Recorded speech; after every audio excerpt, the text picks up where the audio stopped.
ห้องการยุติธรรมเมืองหลวงน้ำท้าได้เปิดสุดฝึกอบรมกฎหมายขั้นพื้นฐานระบบปรับปรุง 45 วันให้กับพนักงานภาคฐาน 8 บ้านของกลุ่มบ้านลักคำใหม่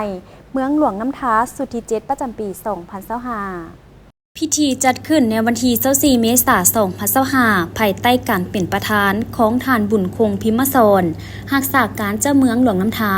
เข้าร่วมโดยท่านบุญจันทร์สุทธิปัญญาหัวหน้าแผนกยุติธรรมแขวงหลวงน้ำท้ามีหัวหน้าห้องการห้องหัวหน้าห้องการ2กองบัญชาการพนักงานอ้อมข้างเมืองแขกถึกเชิญครูฝึกและสัมมนากรเข้าร่วมท่านคำเผยบุตรดีหัวหน้าห้องการยุติธรรมเมืองหลวงน้ำท้าได้ขึ้นผ่านบทรายงานการก้าเกียมเปิดการเรียนการสอนกฎหมายขั้นพื้นฐานระบบบำรุง 45 วันประจำปี 2025ซึ่งท่านได้กล่าวว่าการเปิดชุดฝึกอบรมครั้งนี้แม่นเพื่อเฮ็ดให้พนักงานลักแรงและองค์การจัดตั้งบ้านภายในเมืองได้ยกระดับความรู้ทางกฎหมายให้เป็นระบบพื้นฐานเข้าสู่หลวงเลิกสร้างเงื่อนไขให้แก่การคุ้มครองรัฐคุ้มครองเศรษฐกิจสังคม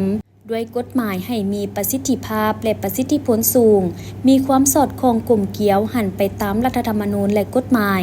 พร้อมนั้นยังเป็นการยกสูงเสื้อสู่บทบาทความสามารถในการนำพาของคณะพรรคทุกคันให้สูงขึ้นเทอละก้าวเป้าหมายผู้เข้าร่วมสุดฝึกอบรมในครั้งนี้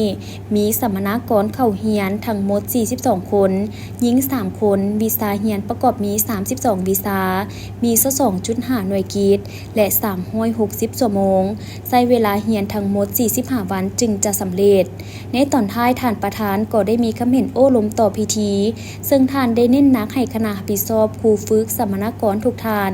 จงพร้อมกันเอาใจใส่คนครัวซอกหู้หำเฮียนเป็นเจ้าการยกสูงความรับผิดชอบปฏิบัติโมงเวลาและระเบียบการที่ทางคณะรับผิดชอบฟังออกเพื่อเฮ็ดให้สุดฝึกอบรมครั้งนี้บรรลุตามจุดประสงค์และรับประกันให้มีคุณภาพตามระดับคาดหมายที่วางไว้